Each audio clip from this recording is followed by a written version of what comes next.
Ô, rapaz, rapaga. E veio o PCI, talvez o PCI mais importante do ano. E a notícia foi péssima. Foi péssima. Queda nos mercados. Queda feia nos mercados. Tudo caindo, tudo derretendo. Será que tem uma salvação de repente? Eu acredito que sim. Eu vou falar daqui a pouco e talvez essa salvação esteja muito mais próximo do que a gente pode esperar, tá? A gente vai falar logo depois da vinheta, vai.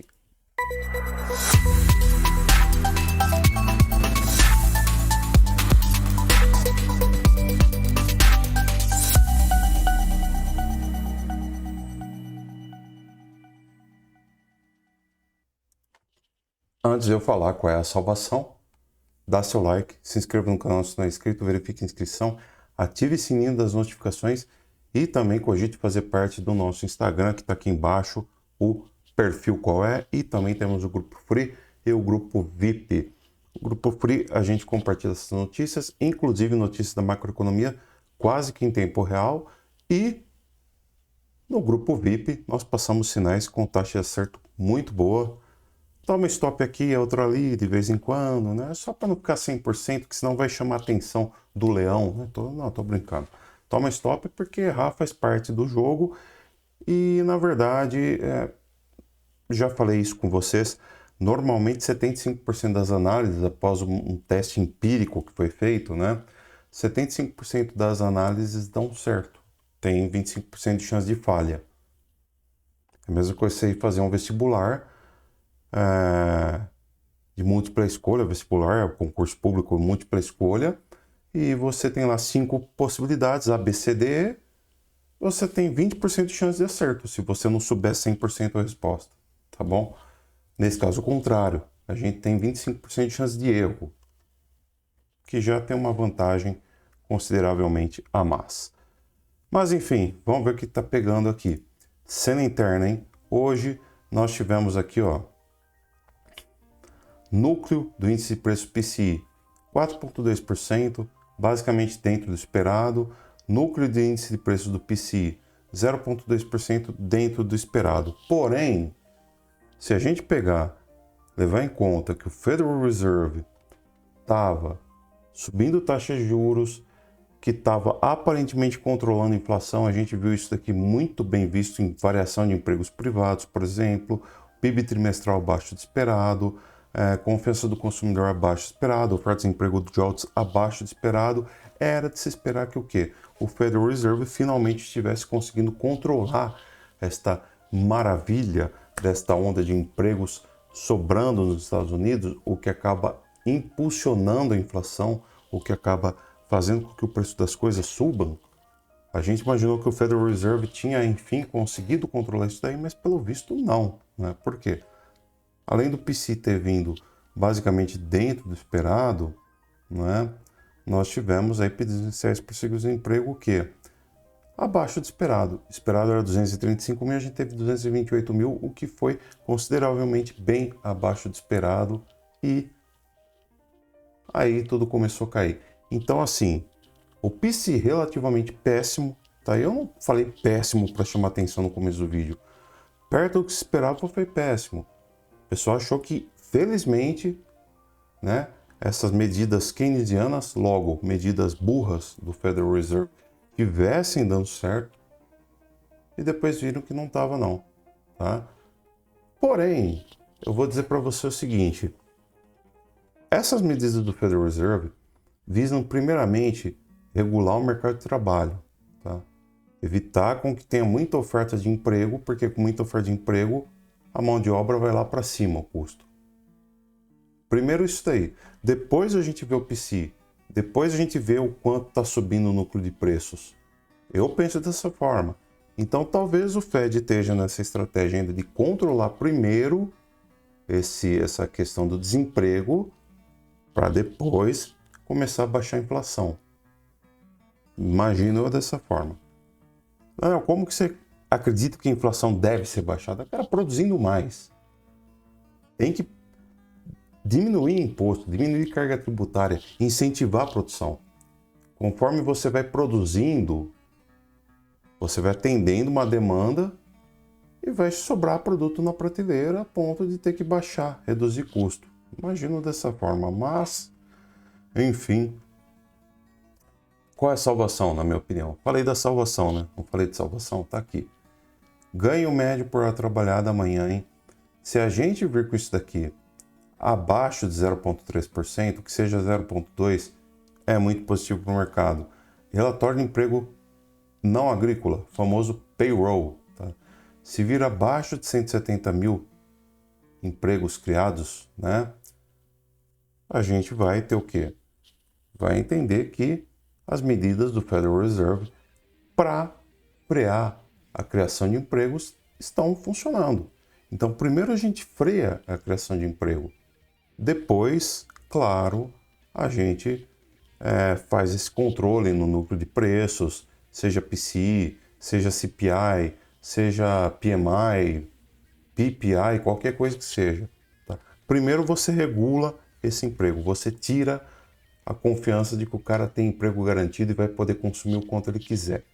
Você tira essa confiança do cara, para depois você ver que o cara em si vai parar de comprar, vai parar de consumir, e a tendência é que PCI baixe, PMI abaixe, CPI baixe, PPI abaixe, por aí vai, tá bom? Então é isso. E amanhã nós temos também muito importante aqui, taxa de desemprego nos Estados Unidos, e vir abaixo de 3,5% também é algo positivo. Lembrando, o Fed, o Jerome Powell, sempre tem batido na tecla da questão de emprego. Tem muito emprego sendo criado e isso vai impulsionar a inflação, tá?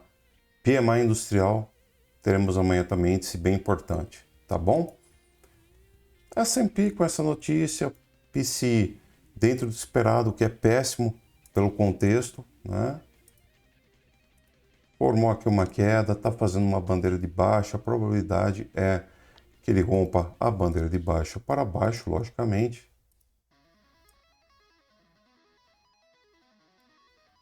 Com alvo em 4.500 dólares aqui.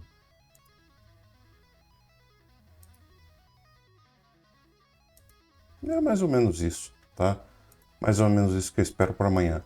Espero um mercado de queda amanhã, tá? Bitcoin, cara, basicamente a mesma coisa. Com a questão que é o seguinte, aqui você esquece, né? Eu falei que se ele segurasse aqui e voltasse a subir a ponto de romper, poderemos vir buscar 28.800. Esquece, já era isso daqui, tá? O mais provável é que ele faça o quê? Dê continuidade a essa queda e venha pegar primeiro alvo em 25.500, 25.218, depois 24.817, tá bom? É isso que eu espero para o mercado amanhã, tá? Imagino, amanhã que eu digo, né, os próximos dias, né, não necessariamente amanhã. Imagino que agora ele tende a fazer um pullback para depois cair mais. Então, este pullback seria algo mais ou menos assim.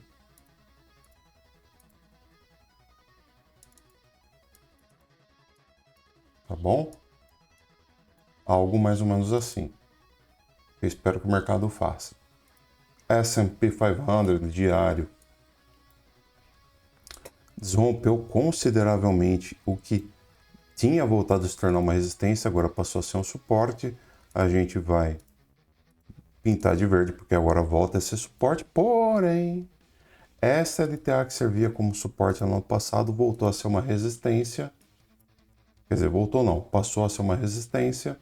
E olha só, o mercado tocou aqui conforme a gente vinha dizendo, tocou aqui, ofereceu resistência, formou um candle. Basicamente um martelinho de baixo aqui, né? Um martelinho nesse topo aqui, o que indica que agora a gente pode começar uma correção, tá bom? Podemos começar uma correção, basicamente seguindo essa seta que eu falei para vocês, né? Bateria aqui, se não conseguisse romper, viria para baixo e é o que ele tem feito aqui, tentando corrigir um pouco mais aí, tá bom? Diário do Bitcoin, agulhou perfeitamente 0,618 de Fibo, cara. Olha como ele agulhou, bateu ali, cravou alvo. 0,68 de Fibo dessa retração de queda que a gente fez aqui, tá?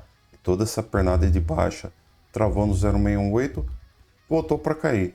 Tem uma região aqui que deve segurar, porque é uma região onde nós tivemos lá no passado muita demanda de instituição, tá? Teve uma demanda institucional muito grande e provavelmente deve segurar nesse suporte aqui. Tá? Se segurar, quem sabe a gente volta a subir e, dependendo da situação, se romper aqui 28.200, a probabilidade é que ele venha fazer alvos cada vez maiores, tá? Não é o que está mostrando, mas vamos ver, é uma possibilidade aí. O gráfico de 4 horas aí denota que a gente teve novamente um padrão Bart-Simpson, né? Corrigiu feio e probabilidade de ele vir pegar aqui, ó, 25.400, coisa do tipo, tá? E se perder 25.400, tem algo lá para 24.700, tá? É isso que eu imagino no gráfico aqui. O gráfico de 1 hora, basicamente, confirma mais ainda o Bart-Simpson, né? Derretendo com tudo para baixo. E, francamente, cara, eu acho que agora a gente pode ter algo assim. Como eu já disse, com alvo 25.400, 25.100, 24.700. Tá bom? Mais ou menos isso daqui. O gráfico aqui da CME, né? CME, seja, mostra que esse gap foi fechado, porém não foi mantido essa situação e tivemos uma correção aqui bem da chata no mercado, caindo feio. E cara, aquilo que eu já falei em outros gráficos, né? Deve fazer esse padrão aqui, um pullback para depois cair mais ainda, né? Então imagina um pullback para cá para depois vir fazer aí uma correção um pouco maior. Aqui, ó, podendo vir testar 24.500, hein? Podendo vir testar 24.500. O gráfico de 4 horas, espera aí. O dominância do Bitcoin em 4 horas fez a mesma coisa, derreteu, então aí tentou pegar o Poema de 610, falhou no rompimento, fez cabelo de Bart e veio para baixo, jogando tudo aí pro chão, tá? Então, possivelmente a gente terá algumas altcoins aí, a partir disso, performando melhor que o Bitcoin nos próximos dias, tá bom? Por fim, sentimento, que é bem importante também, ó. O mercado derreteu com long short ratio subindo, péssimo, cara, péssimo. Significa que tem sardinha tentando adivinhar fundo aqui. Quando tem sardinha tentando adivinhar fundo, esquece. O negócio tá feio mesmo. Por outro lado, o Open Interest corrigindo junto com o preço. Se o Open Interest está corrigindo junto com o preço, significa que as pessoas estão pouco interessadas em abrir contratos de compra ou de venda, que seja, né, nesse caso de venda, com o mercado assim. Se tem pouca gente interessada em abrir contratos de venda com o mercado caindo, significa que essa venda não está tendo apoio das instituições, o que muito provavelmente pode fazer com que o mercado volte a subir. Disse muito provavelmente, não dei certeza. Liquidations, teve mais longs liquidados do que shorts, né? A probabilidade que o mercado continue caindo, mas é uma diferença muito pequena, né? Praticamente não conta. Counter ratio está se tornando mais caro para quem está querendo shortar do que quem está querendo longar, então pode ser que isso influencie o mercado a voltar a subir. Aqui no Trading Light, a gente vê que, ó, ele fez aquela parte que eu comentei que seria possível. Ou ele trava aqui e corrige, ou ele bate aqui embaixo e volta a subir. Só que ele optou pelo caminho o quê? Da correção, né? Então, ó, agulhou aqui e tchau. Veio para baixo. Não conseguiu romper essa região, travou legal aqui, derreteu e derreteu feio, tá?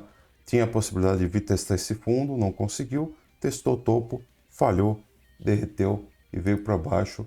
E por fim a gente vai terminar por aqui. Crypto Fear and Greed de volta ao medo, né? Como já era de esperar. É bom, ele pode ir para Extreme Fear e depois voltar a subir, tá bom?